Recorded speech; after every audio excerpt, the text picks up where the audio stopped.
This session is about building relationships and building the church.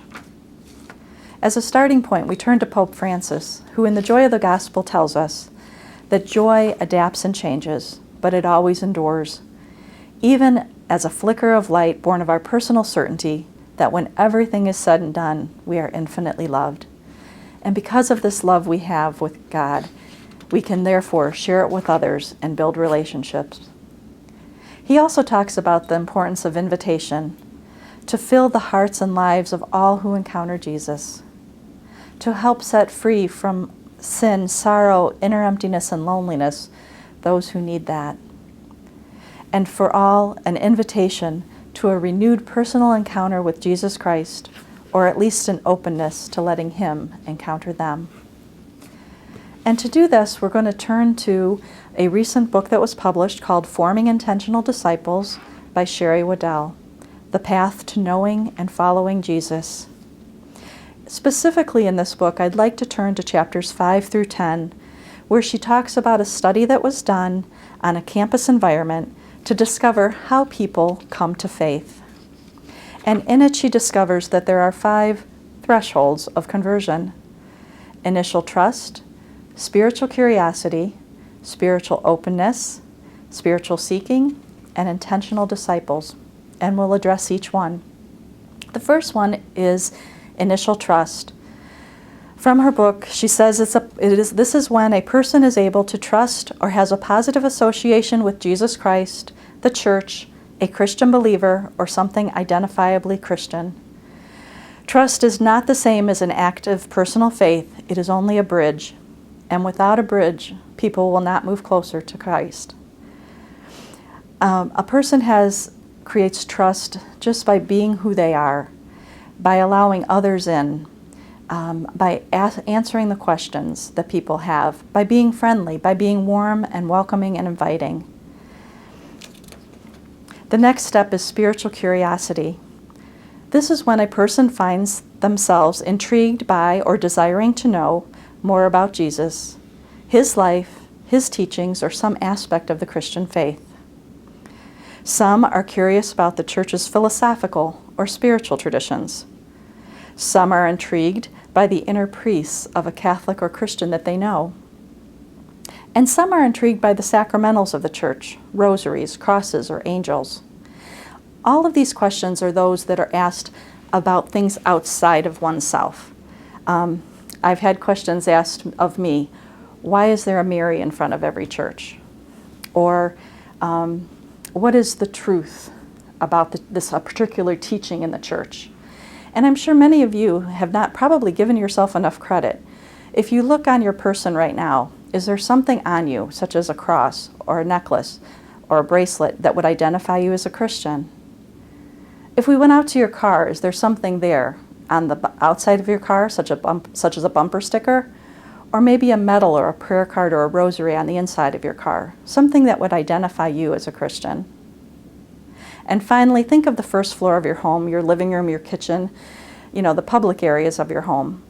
Is there something there where someone might see that you are a Christian? Those are all opportunities that someone may ask you the curious question about your faith. So always be ready to answer them. Next, we have spiritual openness. Sherry Weddell says that this is when a person acknowledges to themselves and to God that they are open to the possibility of personal and spiritual change. Now, I've seen this in a number of ways. One is when people are at the top of their game. They say, I've got everything. I have a family, I have all the money I wanted, I have my fancy car, I got a great job. You're at the top of your game, but yet something is still missing inside of them. It could also be when someone's at the bottom of their game. I've messed this thing up. I don't know about life. I don't think I can go on. What's missing? Those are all indications that the possibility exists that their openness to change, and possibly Jesus Christ could be an answer to their situation. And next, we go to spiritual seeking. These are more questions, but it's the person is moving from being essentially passive to actively seeking to know the God who is calling them. The seeker at this stage is engaged in a spiritual quest, seeking to know whether he or she can commit to Christ and the church. I noticed this once. I had a friend who went to an Alpha program and discovered Jesus Christ, and she came to me and she said, I finally understand what it is you've got, and I want that too. So there was some openness there. And we talked further, and she said at the end of Alpha, they gave me this Bible, and look at it, it's thick and it's big, and what do I do with this? She says, they said to find something in there that sounds like me. And there it was. She was seeking. She was looking to the Bible to find something that sounded like her. And so, of course, I gave her a little help. I showed her the New Testament, and I showed her John and Luke, the healing and love sections of the Bible, and hopefully that she would find something. The good news is that come Christmas time, when we visited again, she came to me and said, you know what, I found it. I said, what'd you find? She says, I found that scripture passage they were talking about. I said, yeah, what'd you find? And she said, knock and the door will be open to me. And it was a touching experience because at that point I knew she was ready to move on to the next step of conversion, or she was moving through that step of conversion called intentional discipleship.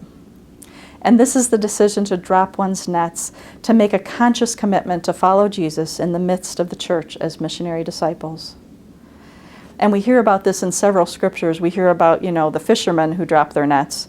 We hear about those who were on the walk to Emmaus running 7 miles back after they just walked 7 miles.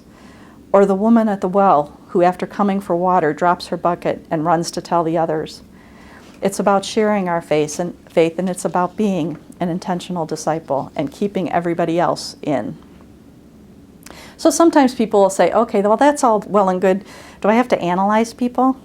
And I said, well, no, not exactly, but we do want to meet people where they're at.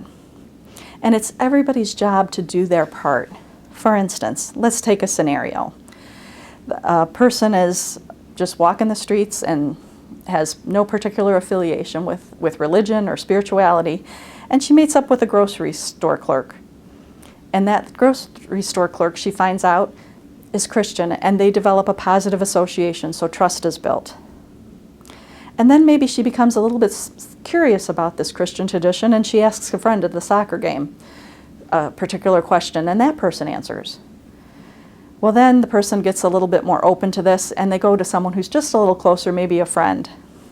And they talk about more particularly their situation and how they might be interested in learning more. Finally, they may be led to a family member who can answer those seeking questions, who can do that beautiful job of connecting their life and what a Christian life is all about, and helping to explain to them how they could be a part of the tradition.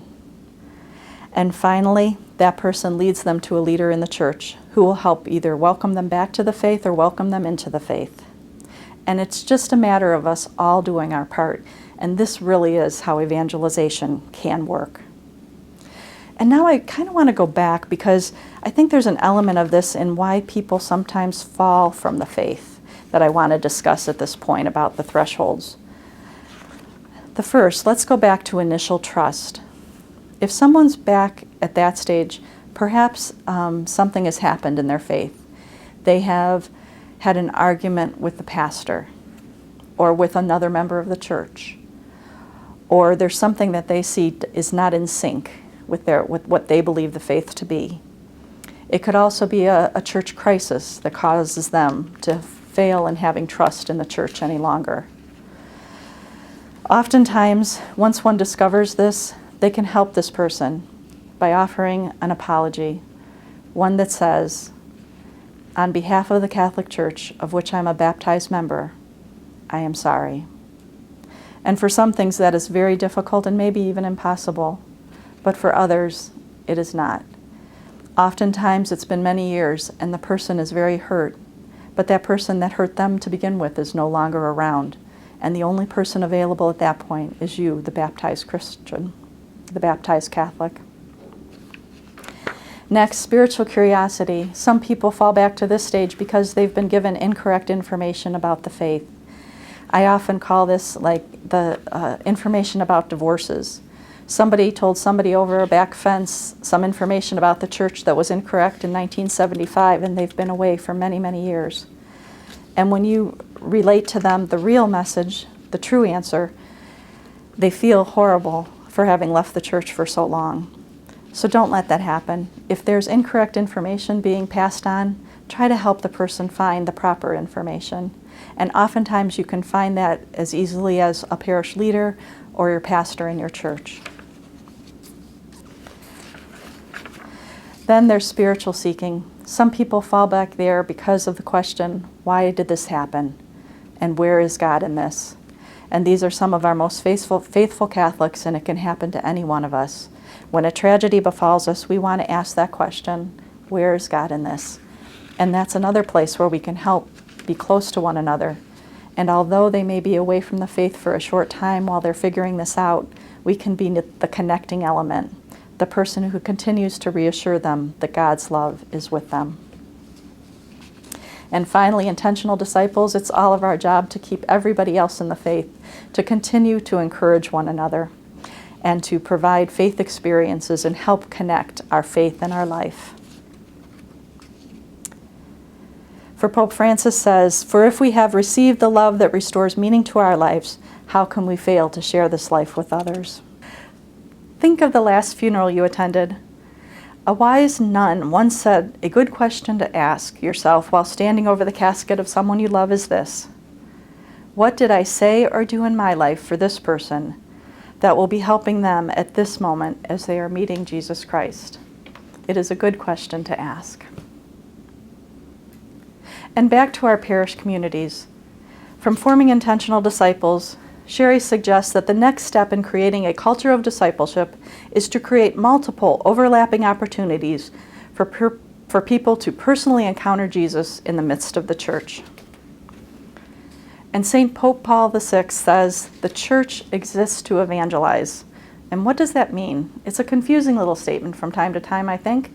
But my thought on this, in this sense, is this: that if you put the name of your church, St. Mary's, let's say, in front of any of the ministries, St. Mary's Shawl Ministry, St. Mary's Eucharistic Ministers to the Homebound, St. Mary's Festival Committee, St. Mary's RCIA, whatever that might be, that means that that organization, that you take ownership for that, and you will choose to evangelize, to invite people into the life of the church. So let's look again at these 5 thresholds in that regard. For initial trust, these are things where you are the public face to the community. And places like carnivals and parish fun events, community dinners, school open houses, public events, funerals, and any media you might use, including television, radio, website, and social media. All of those places and all of those things can be used to build trust with your community, to let them know that you are a community of faith and love and hope. Next, for spiritual curiosity, some of the organizations that might be doing this include your hospitality and welcome people. When you have inquiry sessions about the church, sessions on basic Christianity, things like outdoor processionals or your Stations of the Cross that might be public, Vacation Bible School that invites many children from the neighborhood to come, regardless of their faith, your outreach programs, and once again, any program or media campaign for those returning to the church. All those are places where spiritual curiosity can be proclaimed. And next, we have spiritual openness.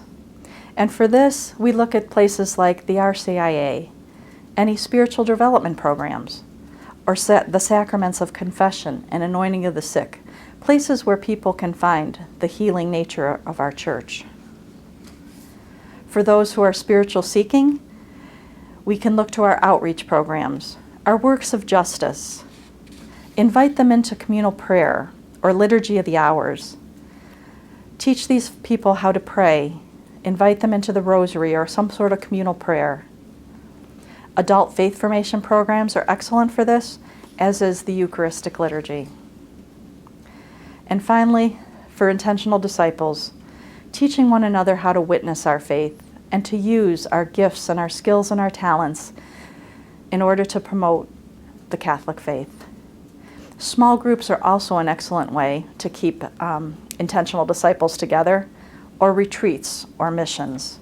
Any experience that deepens the people's faith and provides opportunities to be a missionary disciple would be in that category. Building relationships and building the church is so important, and it can be done using the 5 thresholds of conversion.